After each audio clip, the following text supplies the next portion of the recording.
നമസ്കാരം, ഞാൻ സിജു. എല്ലാവർക്കും നെറ്റോസിന്റെ പുതിയ വീഡിയോയിലേക്ക് സ്വാഗതം. യുകെയിലെ ഏറ്റവും പുതിയ ചില അപ്ഡേറ്റ്സുകളാണ് ഇന്നത്തെ വീഡിയോയിലൂടെ നിങ്ങളോട് പങ്കുവയ്ക്കാൻ ആഗ്രഹിക്കുന്നത്. അതിനു മുമ്പ് നമുക്കറിയാമല്ലോ, വയനാട്ടിലെ ഉരുൾപൊട്ടൽ ധാരാളം കുടുംബങ്ങളെയാണ് അനാഥമാക്കിയത്. ഏകദേശം 300ഓളം പേരെ ഇതുവരെ മരിച്ചതായിട്ട് സ്ഥിരീകരിച്ചിട്ടുണ്ട്. ഒരുപാട് പേരെയാണ് നിലവിൽ കണ്ടെത്താനുള്ളത്. അവിടെ ഒരുപാട് വീടുകൾ നഷ്ടപ്പെട്ടു, ഒരുപാട് പേർക്ക് കൃഷി നഷ്ടപ്പെട്ടു, ഒരുപാട് പേർക്ക് ജോലി സംബന്ധമായ കാര്യങ്ങളെല്ലാം നഷ്ടപ്പെട്ടിരിക്കുകയാണ്. അവരുടെ സ്വത്തും എല്ലാം നഷ്ടപ്പെട്ടിരിക്കുകയാണ്. ഇപ്പോൾ യു കെയിലുള്ള പല മലയാളികളും, യു കെയിലെ പല പ്രമുഖരും അവർക്ക് സഹായങ്ങൾ ചെയ്യാൻ വേണ്ടി മുമ്പോട്ട് വന്നിട്ടുണ്ട്. വളരെ സന്തോഷം വരുന്ന ഒരു വാർത്തയാണ്. അതുപോലെ തന്നെ യു കെയിലുള്ള പല സംഘടനകളും അവരെ കൊണ്ടാകുന്നതിനുള്ള പിരിവുകളെല്ലാം തുടങ്ങിയിട്ടുണ്ട്. അതുകൊണ്ട് നമുക്കറിയാമല്ലോ, ഇപ്പോൾ നമ്മുടെ കേരളത്തിലേക്ക് എന്താവശ്യമുണ്ടെങ്കിലും വിദേശ മലയാളികൾ എല്ലാവരും ഒരുമിച്ച് നിന്ന് അതിനുവേണ്ടി കാര്യങ്ങൾ ചെയ്യും. അപ്പോൾ അതുപോലെ തന്നെ ഈ വയനാട്ടിലേക്കുമുള്ള പിരിവുകൾ പല രീതിയിൽ ഒരുപാട് പേര് നല്ല നല്ല സഹായങ്ങൾ ചെയ്യുന്നുണ്ട്. വളരെ നല്ല കാര്യം തന്നെയാണ്. എല്ലാവരും തങ്ങളെ കൊണ്ടാകുന്ന രീതിയിലുള്ള സഹായങ്ങൾ ചെയ്യാൻ ശ്രമിക്കുക. പക്ഷേ നിങ്ങളെല്ലാവരും ഉറപ്പുവരുത്തുക, നിങ്ങൾ കൊടുക്കുന്ന സഹായം കറക്റ്റായിട്ട് അർഹതപ്പെട്ടവരുടെ കയ്യിൽ എത്തുമെന്നുള്ളത് ഉറപ്പുവരുത്തുക. അറിഞ്ഞത് എല്ലാ വീഡിയോയിലും പറയുന്നതാണ്. നിങ്ങൾ കൊടുക്കുന്ന പൈസ, നമ്മൾ അധ്വാനിച്ചുണ്ടാക്കുന്ന പൈസയാണ്, അത് അർഹതപ്പെട്ടവരുടെ കയ്യിൽ എത്തുമെന്ന് ഉറപ്പുവരുത്താൻ ശ്രമിക്കുക. ഇപ്പം യു കെയെ സംബന്ധിച്ചിടത്തോളം, യു കെ മലയാളികളെ സംബന്ധിച്ചിടത്തോളം വളരെ ബുദ്ധിമുട്ടേറിയ ഒരു കാലഘട്ടത്തിലൂടെയാണ് കടന്നുപോയിക്കൊണ്ടിരിക്കുന്നത്. യു കെ ഒരിക്കലും കണ്ടിട്ടില്ലാത്ത രീതിയിലുള്ള കലാപങ്ങളിലൂടെയാണ് കടന്നു പോകുന്നത്. നമ്മൾ യു കെയിൽ എത്തിക്കഴിഞ്ഞ് നമ്മുടെ കേരളത്തിലൊക്കെ നമ്മൾ നിന്നപ്പോൾ നമുക്ക് ഒരുപാട് സമരങ്ങൾ നമ്മൾ കണ്ടിട്ടുണ്ടായിരുന്നു. ഹർത്താലുകളും ബന്ദുകളും അല്ലെങ്കിൽ പിക്കറ്റിങ്ങും എല്ലാം നമ്മൾ എപ്പോഴും കാണുന്നതാണ്. അതുകൊണ്ട് നമുക്ക് കേരളത്തിൽ അത് കാണുമ്പോൾ നമുക്ക് വലിയ പ്രത്യേകതയൊന്നും തോന്നുകയില്ലായിരുന്നു. കേരളത്തിൽ നമ്മൾ സമരങ്ങൾ നടത്തുമ്പോൾ ബസ്സുകൾ കല്ലെറിയാറുണ്ട്. അതൊക്കെ എപ്പോഴും അവിടെ നടക്കുന്നതുകൊണ്ട് നമുക്ക് അത്ര വലിയ പ്രത്യേകതയായിട്ട് തോന്നിയിരുന്നില്ല. പക്ഷേ യു കെയിൽ നമ്മൾ അങ്ങനെ വലുതായിട്ട് ഇതുവരെ കണ്ടിട്ടില്ല. പക്ഷേ ഈ ഒരു കഴിഞ്ഞ 2-3 മാസമായിട്ട് യു കെയിൽ ഇപ്പോൾ ഒരുപാട് കലാപങ്ങളാണ് നടന്നുകൊണ്ടിരിക്കുന്നത്. ഇവിടെ ഞാൻ വന്നു കഴിഞ്ഞ ആദ്യമായിട്ടാണ് ഒരു കലാപത്തിൽ പോലീസുകാരുടെ കാറ് വരെ കത്തിക്കുന്നത് കണ്ടത്. അത് ലീഡ്സിലായിരുന്നു കഴിഞ്ഞ മാസത്തോളം. ഇപ്പോൾ ഈ സ്റ്റോക്ക് പോർട്ടിലാണ് ഇപ്പോൾ നിലവിലെ ഏറ്റവും വലിയ പ്രശ്നങ്ങൾ ഉണ്ടായത്. അവിടെ 3ഓളം കുട്ടികളാണ് ഇപ്പോൾ മരിച്ചത്. അന്ന് അതുമായിട്ട് ബന്ധപ്പെട്ട് അക്രമിയുമായിട്ട് ബന്ധപ്പെട്ട് തെറ്റായ വിവരങ്ങളെല്ലാം പ്രചരിച്ചതിന്റെ ഫലമായിട്ട് യു കെയുടെ പല ഭാഗത്തേക്ക് ആ കലാപം പടർന്ന് പിടിക്കുകയുണ്ടായി. ഇപ്പൊ നമുക്കറിയാമല്ലോ, കഴിഞ്ഞ ദിവസങ്ങളിൽ യു കെയിൽ കലാപങ്ങൾ ഉണ്ടാകാത്ത സ്ഥലങ്ങൾ വളരെ കുറവാണ്. ഒരുപാട് പോലീസുകാർക്കാണ് പരിക്കേറ്റത്. ഏകദേശം 400ഓളം പേരെയാണ് ഇപ്പോൾ നിലവിൽ അറസ്റ്റ് ചെയ്തിരിക്കുന്നത്.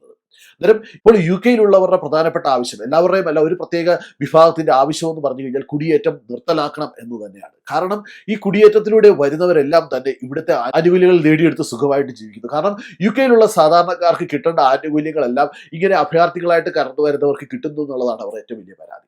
ഇതുവരെ നമുക്ക് നിയമാനുസരണം സ്കിൽഡ് വിസയിൽ വരുന്നവർക്കെതിരെ ഒരു കംപ്ലൈന്റും അവർ പറയുന്നില്ല. അവർ പറയുന്നത് അനധികൃതമായിട്ട് ബോട്ടുകളിലൂടെ കടന്നെത്തി ഇവിടെ അഭയാർത്ഥികളായിട്ട് വന്നു ഇവിടുത്തെ സിറ്റിസൺഷിപ്പ് നേടിയെടുക്കുന്നവർക്കെതിരായാണ് ഈ സമരങ്ങളെല്ലാം തന്നെ നടക്കുന്നത്. അതുകൊണ്ട് തന്നെ അനധികൃത കുടിയേറ്റം തടയണം എന്നാവശ്യപ്പെട്ടുകൊണ്ടുള്ള സമരങ്ങളാണ് ഏറ്റവും കൂടുതൽ നടന്നുകൊണ്ടിരിക്കുന്നത്. മുമ്പെങ്ങും ഈ യു കെയിൽ ഇങ്ങനെ ഇത്രയും ശക്തമായിട്ട് ഈ ഇമിഗ്രേഷനെതിരെയുള്ള സമരങ്ങൾ നടന്നിട്ടില്ല. കുടിയേറ്റത്തിനെതിരെ ആദ്യമായിട്ടാണ് ഇത്രയും ശക്തമായിട്ട് സമരം നടക്കുന്നത്. ടോമി റോബിൻസൺ ആണ് അതിന് നേതൃത്വം കൊടുത്തത്. അദ്ദേഹത്തിന്റെ ആഹ്വാനപ്രകാരമാണ് ഇത് തുടങ്ങിയത്. നമുക്കറിയാമല്ലോ, യു കെയിലേക്ക് ഇപ്പോൾ അഭയാർത്ഥി ബോട്ടിൽ വന്നാൽ പോലും അവരെ എല്ലാം താമസിപ്പിക്കുന്ന ഏറ്റവും നല്ല സൗകര്യം കൊടുത്താണ് താമസിക്കുന്നത്. അവരുടെ ഫുഡ് ഫ്രീ ആയിട്ട് കൊടുക്കും. അങ്ങനെ എല്ലാ സൗകര്യങ്ങളും കൊടുത്താണ് അവരെ താമസിപ്പിക്കുന്നത്. കഴിഞ്ഞ വർഷമൊക്കെ 5 സ്റ്റാർ ഹോട്ടലിലൊക്കെയാണ് അഭയാർത്ഥികളായിട്ട് വന്നവർ താമസിക്കുന്നത്, വളരെയധികം സൗകര്യത്തോടു കൂടി. അന്നേരം അതേ അവസരത്തിൽ യു കെയിൽ ഇവിടെ ജോലിയില്ലാത്ത സാധാരണക്കാർ, അതായത് യു കെ പൗരന്മാർക്ക് അവർക്ക് ഇങ്ങനെയുള്ള സൗകര്യങ്ങളൊന്നും കിട്ടുന്നില്ല എന്ന് പറഞ്ഞിട്ടുള്ള സമരങ്ങൾ നടന്നു. കാരണം വാടക വീടുകളിൽ താമസിക്കുമ്പോൾ ഇങ്ങനെ അഭയാർത്ഥികളായിട്ട് വരുന്നവർ യു കെയുടെ സമ്പാദ്യം ഉപയോഗിച്ചുകൊണ്ട് എല്ലാവിധ ആർഭാടത്തോടുകൂടി ജീവിക്കുന്നുള്ളവരെ ഒരു പരാതി യു കെയിൽ നേരത്തെ തൊട്ട് ഉള്ളതായിരുന്നു. ഇപ്പോൾ അത് മറനീക്കി പുറത്തു വന്നിരിക്കുകയാണ്. അതുകൊണ്ട് തന്നെ യു കെയിലെ എല്ലാ ഭാഗത്തും കുടിയേറ്റക്കാർക്കെതിരെയുള്ള ശക്തമായ സമരമാണ് വരുന്നത്. ഇപ്പോൾ ഇതിനകത്ത് ഏറ്റവും വലിയ പ്രശ്നമെന്ന് പറഞ്ഞു കഴിഞ്ഞാൽ, നമ്മളിപ്പോൾ സ്കിൽഡ് വർക്കർ വിസയിൽ വന്ന, അതായത് പ്രോപ്പറായിട്ടൊരു വിസയിൽ വന്ന ഒരാളാണെങ്കിലും അല്ലെങ്കിൽ അഭയാർത്ഥിയായിട്ട് വന്ന ഒരാളാണെങ്കിലും കാഴ്ചയിൽ നമുക്ക് വ്യത്യാസങ്ങളൊന്നും തോന്നുകയില്ല. അതുകൊണ്ട് തന്നെ ഈ നമ്മൾ പ്രോപ്പറായിട്ട് ചാനലിൽ വന്നവരെ പോലും അവരിപ്പോൾ അനധികൃത കുടിയേറ്റക്കാരായിട്ട് കാണുന്ന ഒരു അവസ്ഥയാണ് യു കെയിലുള്ളത്. ഇതിപ്പോൾ എല്ലാ സ്ഥലങ്ങളിലും ഇല്ല. ഞങ്ങളുടെ സ്ഥലത്തൊന്നും ഒരു പ്രശ്നവുമില്ല. ഇവിടെ ഒരു സമരമോ ഒരു കാര്യങ്ങളും ഇതുവരെ നടന്നിട്ടില്ല. കേംബ്രിഡ്ജിലൊന്നും ഇന്നും നടന്നിട്ടില്ല. കേംബ്രിഡ്ജ്, ഹണ്ടിങ്ടൺ, പീറ്റർബറിലൊന്നും നടന്നിട്ടില്ല. ഇപ്പോൾ നടന്ന സ്ഥലങ്ങളെന്ന് പറഞ്ഞാൽ ഏകദേശം 16ഓളം പ്ലേസുകളിലാണ് ഏറ്റവും കൂടുതൽ അക്രമങ്ങൾ നടന്നത്. അക്രമങ്ങൾ എന്ന് പറഞ്ഞു കഴിഞ്ഞാൽ നമ്മുടെ നാട്ടിലെ സമരങ്ങൾ നടക്കുമ്പോൾ ഉള്ള രീതിയിൽ പോലെ പോലീസുകാരെ കല്ലെറിയുകയും പോലീസുകാരെ വണ്ടി കത്തിക്കുകയും അങ്ങനെയുള്ള പ്രശ്നങ്ങളിലേക്കാണ് മുമ്പോട്ട് പോയിക്കൊണ്ടിരിക്കുന്നത്. അന്നേരം ഈ കുടിയേറ്റത്തെ കുറയ്ക്കണം എന്നാവശ്യപ്പെട്ടുകൊണ്ട് തന്നെയാണ് ഈ സമരങ്ങൾ നടക്കുന്നത്. അതുപോലെ തന്നെ നമുക്കറിയാമല്ലോ, എല്ലാ ജാതി മതവിഭാഗങ്ങളിലും നല്ല ആൾക്കാരുമുണ്ട്, കുഴപ്പക്കാരുമുണ്ട്. അങ്ങനെ കുഴപ്പക്കാരായിട്ട് യു കെയിൽ എത്തിയ ചില ആൾക്കാർ ഇവിടെ ജാതിയൊക്കെ വളർത്താനുള്ള ശ്രമങ്ങൾ നടത്തുന്നുണ്ട്. അന്നേരം അതിനെതിരെ കൂടെയാണ് ഈ സമരം വന്നിരിക്കുന്നത്. അന്നേരം ഈ സമരത്തിൽ അവർ ആവശ്യപ്പെടുന്നത് ഞങ്ങൾക്ക് ഞങ്ങളുടെ രാജ്യം തിരിച്ചു തരണം എന്നുള്ള രീതിയിലാണ് ഈ സമരത്തിൽ അവർ ആവശ്യപ്പെടുന്നത്. അതായത് അനധികൃതമായിട്ട് കുടിയേറി വന്നവർ യു കെയെ സ്വന്തമാക്കാനുള്ള ശ്രമം നടത്തുന്നു എന്നുള്ള രീതിയിലുള്ള പ്രചരണങ്ങൾ നടന്നുകൊണ്ടിരിക്കുന്നത് കൊണ്ട് തന്നെ ഇവിടെയുള്ള ജനങ്ങൾ അതിനെതിരെ ശക്തമായി പ്രതികരിച്ചു തുടങ്ങി. ഇപ്പോൾ വളരെ കുറച്ച് ആൾക്കാർ മാത്രമേ ഉള്ളെങ്കിലും പ്രതികരിക്കുന്നുള്ളൂവെങ്കിലും അത് ഇനി വരും ദിവസങ്ങളിൽ ഇത് കൂടാനുള്ള ചാൻസുകളാണ് കണ്ടുവരുന്നത്. അന്നേരം യു കെയിലുള്ള മലയാളികൾ പ്രത്യേകം ശ്രദ്ധിക്കേണ്ട ഒരു കാര്യം എന്ന് പറഞ്ഞു കഴിഞ്ഞാൽ ഒരു കാരണവശാലും ഇങ്ങനെയുള്ള പ്രശ്നങ്ങൾ നടക്കുന്ന സ്ഥലങ്ങളിലേക്ക് പോകാതിരിക്കുക.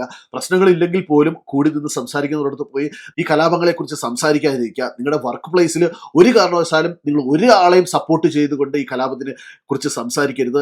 നിങ്ങളിപ്പോൾ കുടിയേറ്റക്കാരെ സപ്പോർട്ട് ചെയ്തുകൊണ്ടായാലും അല്ലെങ്കിൽ ഈ സമരം ചെയ്യുന്നവരെ സപ്പോർട്ട് ചെയ്തുകൊണ്ടായാലും കഴിയുന്നതും അങ്ങനെയുള്ള സംസാരങ്ങളെല്ലാം നമ്മൾ ഒഴിവാക്കുക. പ്രത്യേകിച്ച് സ്റ്റുഡൻറ് വിസയിലൊക്കെ നിൽക്കുന്നവർ ഈ സമരത്തിനൊക്കെ പോയിക്കരുത്. നമുക്കറിയാം അവർ നമുക്കെതിരെ പ്രതികരിക്കുമ്പോൾ ഈ കുടിയേറ്റക്കാരെ നേരിടുന്നത് നമ്മൾ ചിലപ്പോൾ സമരത്തിലൊക്കെ പോയെന്ന് വരാം. അങ്ങനെ ഒരു കാരണവശാലും നിങ്ങൾ ഫ്യൂച്ചറിൽ യു കെയിൽ നിൽക്കാൻ ആഗ്രഹിക്കുന്നവരാണെങ്കിലും ഒരു കാരണവശാലും അങ്ങനെയുള്ള സമരങ്ങൾക്ക് മുമ്പോട്ട് പോകരുത്. അങ്ങനെ സമരങ്ങളിൽ നിങ്ങൾ പിടിക്കപ്പെട്ട് കഴിഞ്ഞാൽ നിങ്ങളുടെ വിസ പുതുക്കി തരത്തില്ല എന്നുള്ള കാര്യത്തിൽ ഒരു സംശയവുമില്ല. അവർ നിങ്ങളെ കയറ്റിവിടാനുള്ള ചാൻസ് വളരെ കൂടുതലാണ്. അതുപോലെ തന്നെ ഇവിടുത്തെ ക്രൈം രജിസ്റ്ററിലൊക്കെ നിങ്ങളുടെ പേരായി കഴിഞ്ഞാൽ നിങ്ങൾക്ക് ഫ്യൂച്ചറിൽ ഒരു നല്ല ജോലി കിട്ടുന്നതൊക്കെ വളരെ ബുദ്ധിമുട്ടായിരിക്കും. അതുപോലെ തന്നെ യു കെയിൽ ഇപ്പോൾ സ്കിൽഡ് വർക്കർ വിസയിലോ ഡിപ്പെൻഡ് വിസയിലോ വന്നവരൊക്കെ കഴിയുന്നതും ഇങ്ങനെയുള്ള സമരങ്ങൾ നടക്കുന്ന സ്ഥലങ്ങളിലേക്ക് പോകാതിരിക്കുക. കാരണം നമ്മളിപ്പോൾ പ്രോപ്പറായിട്ടുള്ള ചാനലിൽ വന്നവരായിരിക്കാം, പക്ഷേ നമ്മളെ കാണുന്നവർക്ക് അവർ ചിലപ്പോൾ നമ്മൾ അഭയാർത്ഥികളായിട്ട് വന്നതാണെന്നും പറഞ്ഞത് വേണേൽ നമ്മളെ ആക്രമിക്കാനുള്ള ചാൻസ് ഉണ്ട്. കാരണം ഇപ്പോൾ അഭയാർത്ഥികളെ താമസിച്ചിരുന്ന 1-2 ഹോട്ടലിലേക്ക് നല്ല രീതിയിലുള്ള കല്ലേറും തിവപ്പ് ശ്രമവും ഒക്കെ നടന്നിട്ടുണ്ട്. അന്നേരം അഭയാർത്ഥികൾക്കെതിരെ ഇവിടെയുള്ള സാധാരണക്കാരൊക്കെ തിരിഞ്ഞിരിക്കുക. അന്നേരം നമ്മളെല്ലാവരും ശ്രദ്ധിക്കുക. കാരണം നമ്മുടെ ടൗണിൻ്റെ അടുത്ത് പോലും ഒരു കാരണവശാലും നമ്മൾ ഒരുമിച്ച് കൂട്ട് നിൽക്കാനുള്ള ശ്രമങ്ങൾ നടത്തരുത്.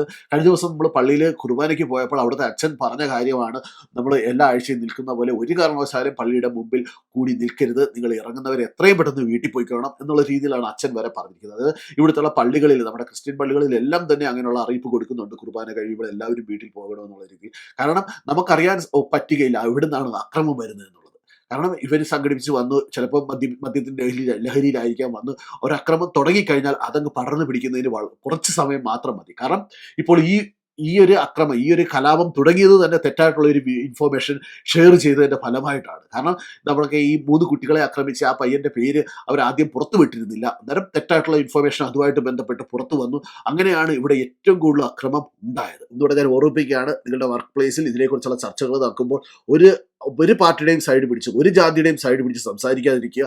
അതുപോലെ തന്നെ നിങ്ങൾ താമസിക്കുന്ന സ്ഥലങ്ങളിൽ കഴിയുന്നതും നിങ്ങൾ വീട്ടിനകത്ത് തന്നെ കഴിയാനുള്ള ശ്രമങ്ങൾ നടത്തുക. പ്രത്യേകിച്ച് ഞാൻ ഈ പറഞ്ഞ ലിസ്റ്റിലുള്ള സ്ഥലങ്ങളിലെടുത്ത് ഇനി വരും ദിവസങ്ങളിൽ ഇത് കൂടാനുള്ള ചാൻസ് ആണുള്ളത്. ഇപ്പോൾ പോലീസ് പുറത്തുവിട്ട വിവരമനുസരിച്ച് അവർ ഏകദേശം 400 പേരെയോളെയാണ് അറസ്റ്റ് ചെയ്തത്. നമുക്കറിയാമല്ലോ, കഴിഞ്ഞ വർഷം തൊട്ട് തന്നെ പ്രോ പാലസ്തീൻ, പ്രോ ഇസ്രായേൽ പ്രകടനങ്ങൾ ഇവിടെ നടക്കുന്നുണ്ടായിരുന്നു. അന്ന് തൊട്ട് കുറച്ച് പേരെ വീതം ഇവിടെ അറസ്റ്റ് ചെയ്യുന്നുണ്ടായിരുന്നു. അന്നിട്ട് അറസ്റ്റ് ചെയ്യുന്നവരിൽ നമുക്ക് പ്രോപ്പറായിട്ടുള്ള വിസ അന്ന് തൊട്ട് അറസ്റ്റ് ചെയ്യുമ്പോൾ നമ്മൾ സ്റ്റുഡൻറ്റ് വിസയിലുള്ളവരടുത്തൊക്കെ നമ്മൾ അന്ന് തൊട്ട് പറയുന്നതാണ്, ഇതിനകത്ത് ഇടപെടരുത്, ഇങ്ങനെയുള്ള കാര്യങ്ങളിൽ നിങ്ങൾ പോകരുത് എന്നുള്ളത്. അതുപോലെ തന്നെ സ്കിൽഡ് വർക്കർ വിസയിലോ നിങ്ങൾ ഡിപ്പെൻഡായിട്ടോ യു കെയിലുണ്ടെങ്കിൽ ഒരു കാരണവശാലും ഇങ്ങനെയുള്ള പ്രശ്നങ്ങളിൽ പോയി ഇടപെടാതിരിക്കാൻ ശ്രദ്ധിക്കുക.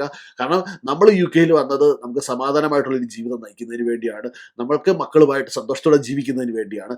ഇവിടെ കലാപങ്ങളെല്ലാം തീർക്കാൻ ഇവിടുത്തെ പോലീസിനും ഇവിടുത്തെ നിയമ സംവിധാനത്തിനും സാധിക്കുമെന്ന് തന്നെയാണ് നമ്മൾ പ്രതീക്ഷിക്കുന്നത്. അങ്ങനെ എത്രയും പെട്ടെന്ന് തന്നെ യു കെ പഴയ പോലെ സമാധാനത്തിലേക്ക് കടന്നു വരട്ടെ എന്ന് ഞാൻ ആഗ്രഹിക്കുകയാണ്. ഇപ്പം നമ്മുടെ നാട്ടിലെ കുറച്ചധികം പേർക്ക് ഭയങ്കര സന്തോഷമാണ് കമൻ്റ് ഒക്കെ ഇടുമ്പോഴത്തേക്ക്, നിങ്ങളെല്ലാം കൂടെ അവിടെ പോയി അവിടെ കിടന്ന് നശിക്കട്ടെ എന്നുള്ള രീതിയിലൊക്കെ കമൻ്റ് ഇടുന്ന ആൾക്കാരുണ്ട്. അവരോട് എനിക്ക് പറയാനുള്ളത്, യു കെയിൽ 15 വർഷത്തോളം ജീവിച്ച ഞാൻ ആദ്യമായിട്ടാണ് ഇങ്ങനെയുള്ള പ്രശ്നങ്ങൾ കാണുന്നത്. അത് ഇവിടുത്തെ ഗവൺമെൻറ്റും ഇവിടുത്തെ പോലീസ് സംവിധാനവും കൂടെ അത് വേണ്ട രീതിയിൽ കൈകാര്യം ചെയ്ത് ഈ പ്രശ്നങ്ങളെല്ലാം തന്നെ പെട്ടെന്ന് തീർന്ന് യു കെ പഴയതുപോലെ എത്തുമെന്ന് തന്നെയാണ് ഞങ്ങളുടെ പ്രതീക്ഷ.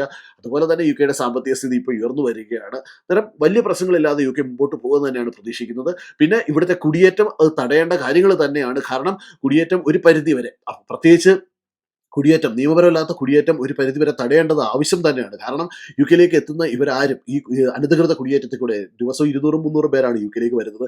ഇവരാരും യു കെ ഗവൺമെന്റിലേക്ക് അല്ലെങ്കിൽ യു കെയുടെ സാമ്പത്തിക മേഖലയിലേക്ക് ഒരു സംഭാവനയും നൽകാത്തവരാണ്. കാരണം ഇവിടെ വന്ന് ഇവിടുത്തെ ഗവൺമെന്റ് പൈസ കൊണ്ട് ജീവിക്കുന്നവരാണ് അവർ. അന്നേരം അവരുടെ കയ്യിൽ നിന്ന് ഗവൺമെന്റിന് നികുതിയായിട്ടോ ടാക്സ് ഒന്നും കിട്ടാത്തതാണ്. പക്ഷെ നമ്മൾ സ്കിൽഡ് വർക്കർ യു കെയിലേക്ക് വരുന്ന ഒരാളെന്ന് പറഞ്ഞാൽ വരുന്ന ദിവസം തൊട്ട് തന്നെ ജോലി ചെയ്ത് ഗവൺമെന്റ് ടാക്സ് കൊടുത്തുകൊണ്ടിരിക്കുകയാണ്. അന്നേരം സ്കിൽഡ് വർക്കർ വിസയിൽ വരുന്നവർ ഇവിടുത്തെ സാമ്പത്തിക മേഖലയ്ക്ക് വേണ്ട കരുത്ത് പകരുന്നവർ തന്നെയാണ്. പക്ഷേ ഈ അനധികൃത കുടിയേറ്റം ഇങ്ങനെ ക്രമാതീതമായിട്ട് കൂടിക്കഴിഞ്ഞാൽ അത് യു കെയുടെ സമ്പദ് വ്യവസ്ഥയും യു കെയുടെ ജീവിത സാഹചര്യത്തെ എല്ലാം മോശമായിട്ട് ബാധിക്കുമെന്നുള്ള കാര്യത്തിൽ ഒരു സംശയമില്ല. അതുകൊണ്ട് തന്നെ യു കെ ഗവൺമെന്റ് എത്രയും പെട്ടെന്ന് തന്നെ ഈ അനധികൃത കുടിയേറ്റം തടയാനുള്ള മാർഗ്ഗങ്ങൾ സ്വീകരിക്കുമെന്ന് തന്നെയാണ് നമ്മൾ പ്രതീക്ഷിക്കുന്നത്. അപ്പോൾ നിങ്ങൾക്ക് ഈ വീഡിയോ പ്രയോജനപ്പെടുത്തി ഞാൻ പ്രതീക്ഷിക്കുന്നു. നിങ്ങൾക്ക് ഈ വീഡിയോ ഇഷ്ടപ്പെട്ടെങ്കിൽ നിങ്ങളുടെ ഫ്രണ്ട്സിന് ഷെയർ ചെയ്യുക. അതോടൊപ്പം തന്നെ നിങ്ങളുടെ അഭിപ്രായങ്ങളും നിർദ്ദേശങ്ങളും കമൻറ്റ് ചെയ്യുക. അപ്പോൾ മറ്റൊരു വീഡിയോയിൽ കാണുന്നവരെ എല്ലാവർക്കും നന്ദി, നമസ്കാരം.